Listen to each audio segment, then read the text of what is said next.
Hello students, so today we start with our next class of carbohydrates. So in the first class we saw definition of carbohydrate, classification of carbohydrates and biological importance of carbohydrate, and then all monosaccharide, the properties of monosaccharide, classification of monosaccharides and structures of monosaccharide, and all we completed till monosaccharide. Now we come to the next class of carbohydrates where we will go with disaccharide, oligosaccharides and polysaccharides. Now in the last class we have seen that carbohydrates are polyhydroxy, aldehydes and ketone or their derivatives. Now in the classification we have seen that carbohydrates are classified into monosaccharide, disaccharide, oligosaccharide and polysaccharide, with 1 sugar unit, with 2 sugar unit, with 3 to 10 sugar unit and more than 10 sugar unit. We have also seen the derivatives of monosaccharides. You see that sugar acids, gluconic acid with oxidation of oxidation of aldehyde carbon with acids, then glucaric acid where there is both aldehyde and 6th carbon oxidized, glucuronic acid where 6th carbon is oxidized. Now we come to the sugar alcohol. After the reduction of monosaccharides we have sorbitol, dulcitol, xylitol and glycerol, that is oxidation of glucose, galactose and xylose and glycerol from glyceraldehyde. So all this now we come to the next type of derivatives, that are amino sugars. If glucose has amino group replaced by one of that OH ion, then the sugar is known as glucosamine. When galactose has one OH replaced by amine group, then it is galactosamine. Then the third one is N-acetyl-nuraminic acid. N-acetyl-nuraminic acid, where we have N-acetyl group, then the compound is NaNA. These amino sugars are found in mucopolysaccharides. So in the structures of mucopolysaccharide we will see all this. Now deoxy sugars, when one of the OH ion is replaced by only H ion, oxygen is removed, deoxy. So oxygen is removed, then the sugar is known as deoxy sugar. So deoxyribose is important sugar which is present in DNA, and then the fucose, deoxy L-lactose, these are different deoxy sugars. Then ascorbic acid, we have this ascorbic acid which is you can see it is in reduced form, and this is in oxidized form, and diketogluconic acid is there. So these are ascorbic acid where there are 6 carbon with OH, and this acid group OH is removed. In this way OH of this acid group and OH of this carbon and water is removed, and this is now dehydroascorbic acid. So these are all derivatives of monosaccharides. So we have in the definition we have seen that they are polyhydroxy aldehydes or ketones or their derivatives. Now we start this class starts from here, that is disaccharide. Those sugar which give us 2 molecules of monosaccharide, they are known as disaccharide. Their general formula is CnH2O whole n-1. Maltose yields, that is made up of 2 glucose, lactose with 1 glucose and 1 galactose, sucrose with 1 glucose and 1 fructose. Now we see all the 3 sugars in disaccharides. Even if one more is there, that is isomaltose. In that iso bonding is there. So the structures in structures we see that maltose is made up of 2 glucose, lactose is made up of 1 glucose and 1 galactose, sucrose is made up of 1 glucose and 1 fructose. And now chemistry we see maltose is reducing sugar, lactose is also reducing sugar, but sucrose is non-reducing sugar. The reducing sugars are that sugars which reduce other substances. These reducing sugars have free aldehydes or keto group. In sucrose, the sugar which we eat, that is shakkar, what we say, chini, that is sucrose, that is non-reducing sugar. But when you hydrolyze, when you heat up a little or boil a little, then the sugar gets converted into reducing. That's why this is also known as invert sugar. It is converted from non-reducing to reducing sugar. So common names are these. Maltose is known as malt sugar, lactose is known as milk sugar, and sucrose is known as cane sugar or invert sugar. Hydrolysis of this sugars yield is in the presence. What enzyme responsible for hydrolysis? For maltose it is maltase, for lactose it is lactase, for sucrose it is sucrase. So sucrase enzyme hydrolyzes sucrose to form glucose and fructose. Same in this way, lactase hydrolyze lactose to form glucose and galactose. Maltase hydrolyze maltose into glucose to glucose molecules. Now hydrolysis of maltose leads to glucose, lactose is one glucose, one galactose, and hydrolysis of sucrose yields one glucose and one fructose. Now reducing test. As these sugars are reducing, so there is a reducing test. So reducing test is which one? Benedict test. You have seen it is Benedict reagent made up of copper sulfate. This Benedict reagent is its color is like copper sulfate blue color. This blue color, this Benedict test, when this Benedict's reagent is mixed with this maltose sugar and is boiled, then we see if the color of that compound or color of that solution becomes, first it will be light green, then yellow, then orange, and then finally into red. This is semi-qualitative test, and this Benedict test, maltose gives it positive test, lactose also give positive test, while sucrose will give negative test. So after this boiling, this sucrose sugar will remain as blue that was before only. Then the next test is Oxazone test. This test is done with the Oxazone mixture, that is diphenylhydrazine, that combines with this sugar to form a sunflower shaped crystals. So maltose forms sunflower shaped crystals, whereas lactose form powder puff shaped crystals. And this test is negative for sucrose as it is non-reducing sugar. So this picture is of Benedict test. You see this is the Benedict reagent. After boiling it converts into green, then yellow, then orange, and then finally into red, that is brick red color. Then this is the Barford test, and this is Selivanov test. This is for keto sugars, and this is for reducing monosaccharides. Then we come to the Mollis test. What is that Mollis test? It is a particular special test only for carbohydrate. So if it is carbohydrate, it will give this test positive. So all the three sugars will give positive.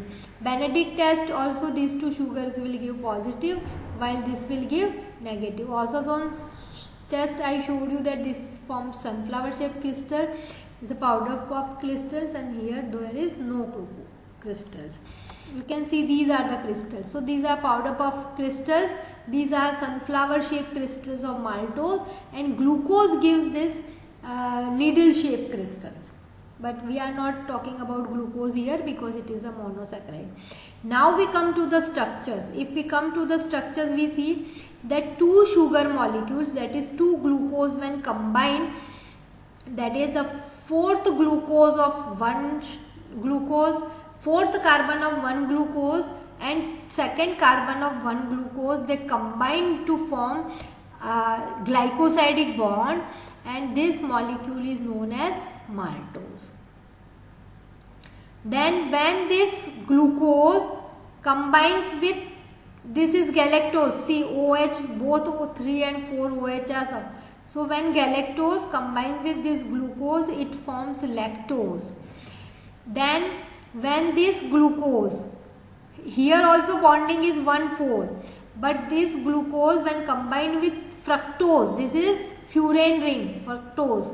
So the second carbon of fructose and first carbon of glucose. So bonding is of 1,2 glycosidic bond. Here the bonding was 1,4. Here the bonding is also 1,4. So now we have seen the structures of disaccharides.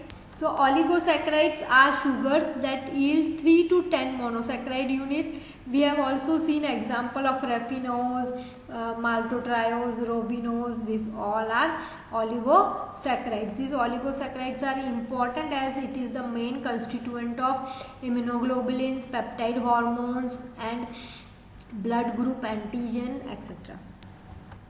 Now we come to polysaccharides. So polysaccharides, we know that they are made up of more than 10 sugar units. So they are together, all the sugar units are joined together by or held together by a bond that is known as glycosidic bond. Polysaccharides may be linear, they can be branched polymer. So you can see this amylose. These are amylopectin, this is glycogen, these are all polysaccharides. So polysaccharides are, we have seen that their polysaccharides are classified into two types, that is homopolysaccharide and heteropolysaccharide. Homo means same, hetero means different. When these sugars are polymers of same sugar, then they are homopolysaccharides. When even at least one sugar is different, then they are known as heteropolysaccharide. Now homopolysaccharides. First example we see of starch. Starch is the main our dietary source of energy, है ना? This dietary important dietary source, that's why starch, in animals starch is not present, but in animal glycogen is present, which is also known as animal starch. So it is carbohydrate reserve of plants, important dietary source. It is made up of, it is a polymer of what? D-glucose. So all D-glucose joined together, more than 10 glucose joined together to and held together by glycosidic bond, then the compound is known as starch. This starch is made up of two polysaccharide component. One is amylose and another one is amylopectin. Amylose is unbranched, whereas amylopectin is branched. The starch is hydrolyzed by amylase enzyme to liberate dextrin, and finally it converts into maltose and glucose. Now we see the structure of this starch. So this is amylose, where all glucose are combined with the glycosidic bond, and this chain is known as amylose. Whereas amylopectin, you see, it is branched. In amylose you see only 1,4 bonding is there in all sugar, but in amylopectin you see in the straight chain it is 1,4 bonding, whereas at the branch point, you see at the branch point it is 1,6 bonding. So the sixth carbon of this glucose and one carbon of this glucose, they bind together to form a 1,6 bonding. So starch is made up of what? Starch has two bonds. One is 1,4 bonding in the straight line, and at the branch point only we have 1,6 bonding. Then it is 1,4 bonding only. Only at the branch position we have. In this way, starch is made up of amylose and amylopectin. We see some of the differences between amylose and amylopectin. So amylose, it is 20% of the starch is made up of amylose, whereas 80% amylopectin. Amylose is a straight chain polymer of D-glucose, but this is branch chain polymer. Here the bonding is 1,4 glycosidic bond, but here the bonding is 1,4 at the straight chain and 1,6 at the branch point. It gives blue color with iodine solution, but amylopectin gives red color with iodine solution. Alpha and beta amylase can hydrolyze amylose, whereas alpha and beta amylase can hydrolyze 1,4 bonding but cannot hydrolyze 1,6 bonding. It is soluble in hot water without swelling, but it is less soluble in water. It is soluble in hot water but not in starch gel. It is soluble both. It is soluble in hot water but forms a starch gel. Its molecular weight is 60,000, but its molecular weight is more than 60,000. It is twist in helix, but it does not twist in helix. It does not show helix structure. Now, homopolysaccharide, next is dextrine. Dextrines are very important. They are used in infant feeding and also mucilage in postage stamp. Postage stamp, in the post office we see that there is some mucilage from which we stick that postage stamp, that is known as mucilage. So these dextrines are the product of starch digestion. After starch, highly branched starch is digested, it forms dextrines. Dextrines are of three types, where iodine gives violet color, with amylodextrin it gives violet color, it gives red color with erythrodextrin, and it gives no color with acrodextrin.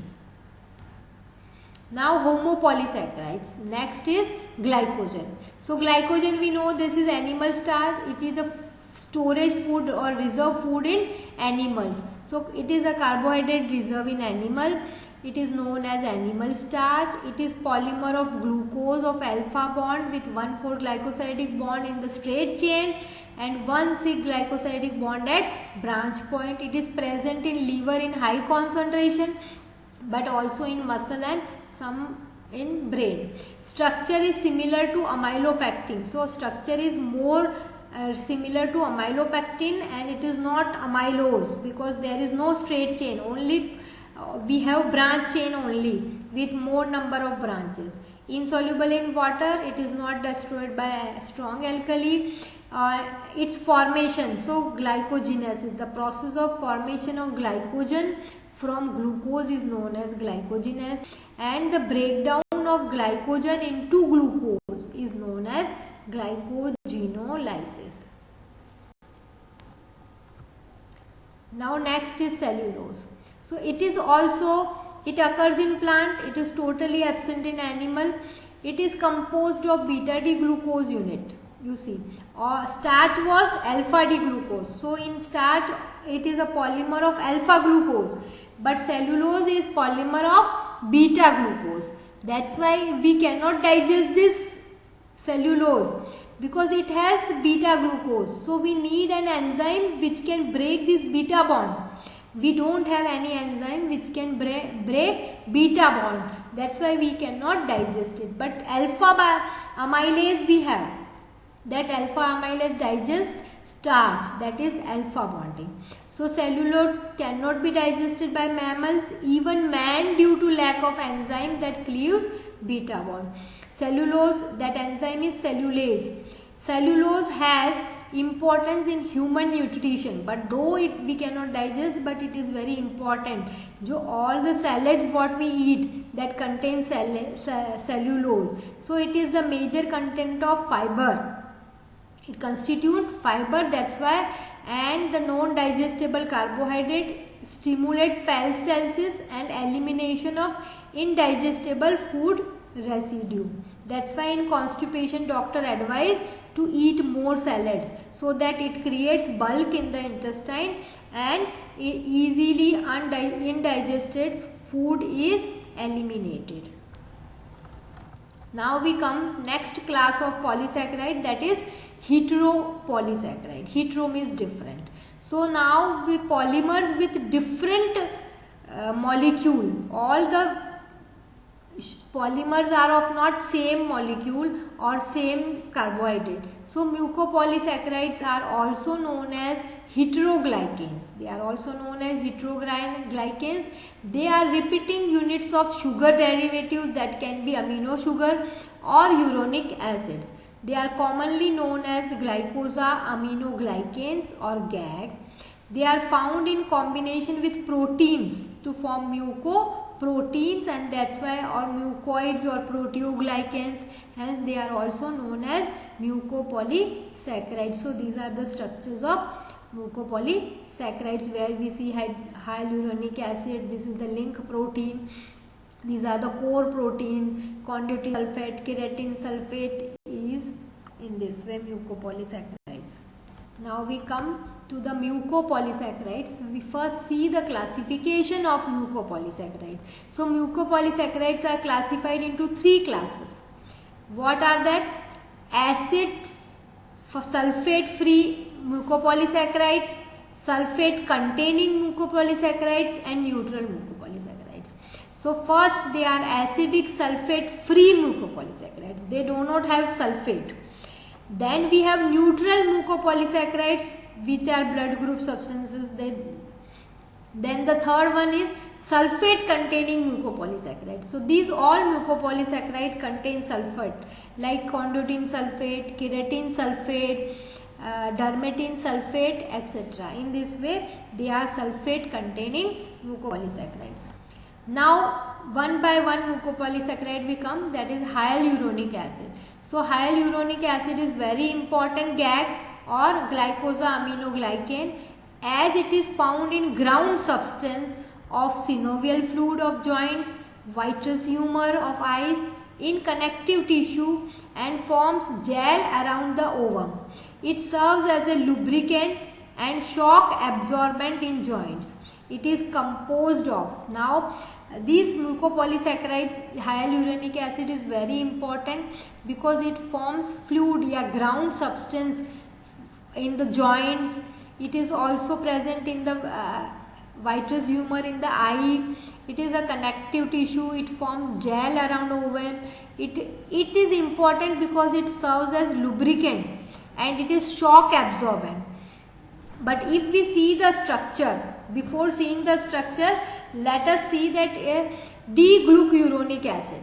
So glucose, we know. What is this? This is glucose molecule, but this glucose when oxidized into acid, this sixth carbon, then it is known as glucuronic acid. So in this hyaluronic acid, two structures are present, which of these two structures n number of molecules are present, because it should have more than 10 molecules. That's why it is polysaccharide. But what are the polymers? It is a polymer of D-glucuronic acid, and the other molecule is N-acetyl glucosamine. So we see when this is a glucose. In this glucose, if this OH is substituted by NH2, then it is glucosamine. But now you see this NH2 is also substituted by acetyl. That's why this molecule is known as N-acetyl glucosamine. Understood? So if it is NH2 here, then it is glucosamine. So NH2, the H of this NH2 is replaced by COCH3. COCH3 is what? Acetyl. So it is N-acetyl glucosamine. So when N-acetyl glucosamine is bounded with glucuronic acid, n number of these units are known as hyaluronic acid. Clear? And here the bonding is of not 1,4, but the bonding is 1,3, 1, 2 and third carbon. So bonding is 1,3. The bonding is between one carbon of glucuronic acid and third carbon of N-acetyl glucosamine. And the important thing is this, it is beta 1,3 glycosidic bond. This bond is broken by hyaluronidase. This hyaluronidase is of semen is assigned an important role in fertilization. So the ova is having this when what you say sperm when sperm enters ova, this is fertilization, but this occurs when this gel is broken. This gel is broken by hyaluronidase enzyme. So in the acrosome of sperm, this enzyme is present. Then the next we come with next mucopolysaccharide, that is chondroitin 4 sulfate. It is the major constituent of various tissue. This chondroitin is present in bone, in cartilage, in tendons, in heart valves, skin, cornea, etc. It is consist of, now if we see the structure, then it is composed of D-glucuronic acid. So this is same glucuronic acid which we saw in hyaluronic acid. And but the second molecule is N-acetyl galactosamine. In that it was N-acetyl glucosamine. Now this is galactose because third and fourth OH all are up.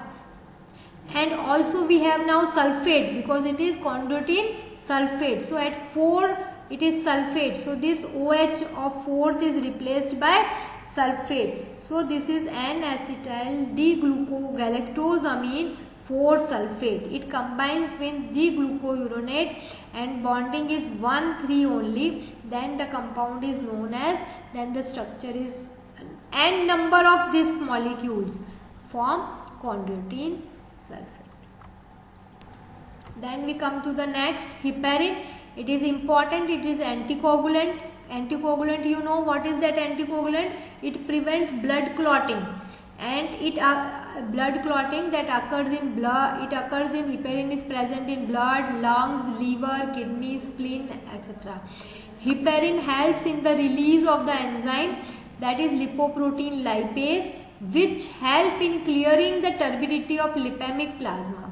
So if the plasma become lipemic, then it is cleared by lipoprotein lipase, and this enzyme is present in heparin. And heparin is composed of, if we see the structure, then it has structure, you see, it is N-sulfo D-glucosamine 6-phosphate. So it is N-sulfo. N-sulfo we will see at the N number is this. This is N-acetyl, but this is N-sulfo. You can see this is N-sulfo and D-glucosamine. It is D-glucosamine. This is NH2.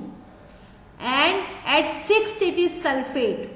This molecule combines with glucuronate, which has 2 sulfate. It is at second position, at you can see it is sulfate.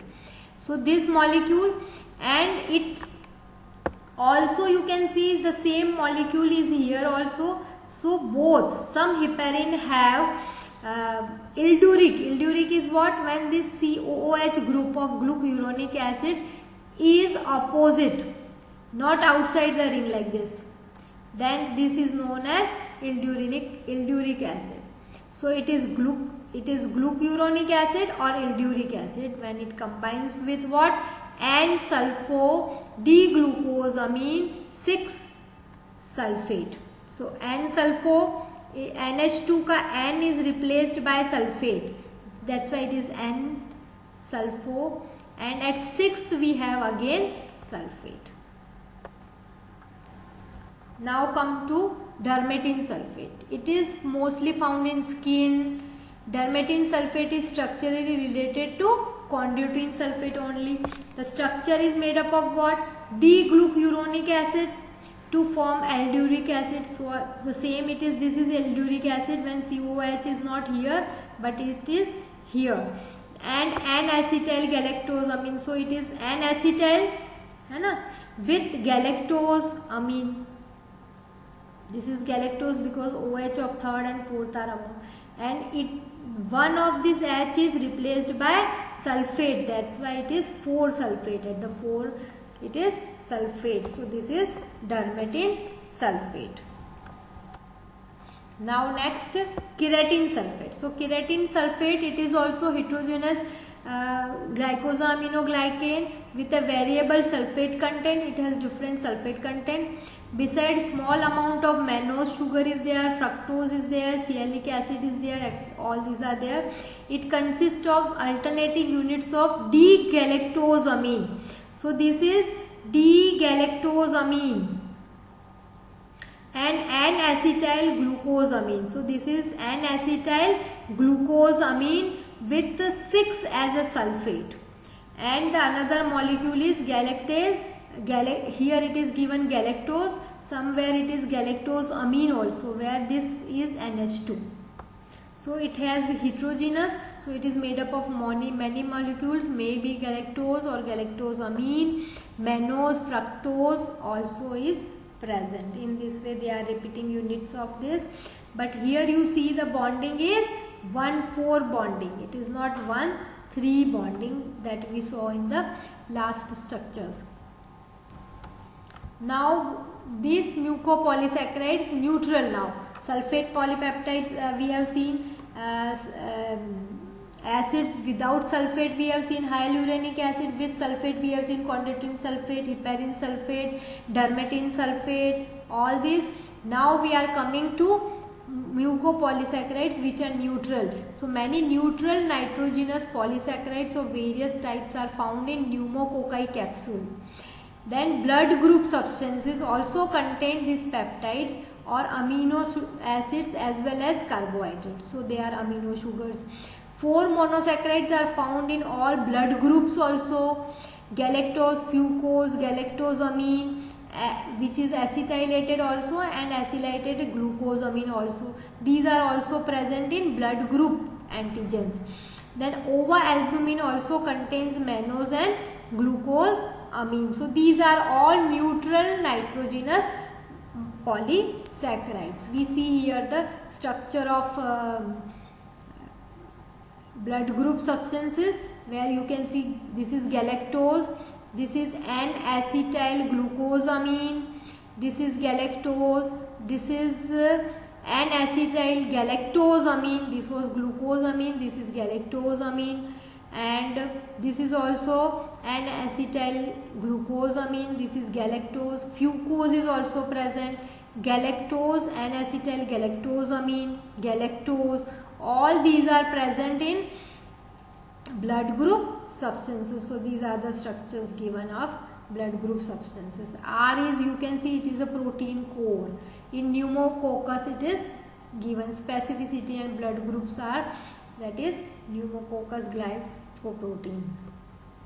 In A antigen, blood group antigen we have seen. In A antigen, this is the structure where we see galactose is there, galactose, N-acetyl galactosamine, and this is galactose. Fucose is also present. Then N-acetyl glucosamine, this is galactose, N-acetyl galactosamine. This R is a protein core. And in beta we see this is the same structure, this is also same structure, this is also same structure, only instead of N-acetyl galactosamine it is galactose only. This is the difference. In H antigen we see this is same with all this, this is also same, but this structures, this is same, this is absent in H. These structures are absent here. Okay, thank you very much for listening. So finish now. Carbohydrate, general chemistry of carbohydrates is over. We have done this in 2 videos. In one we have seen till monosaccharides, in second we have seen disaccharides and polysaccharides. Thank you very much.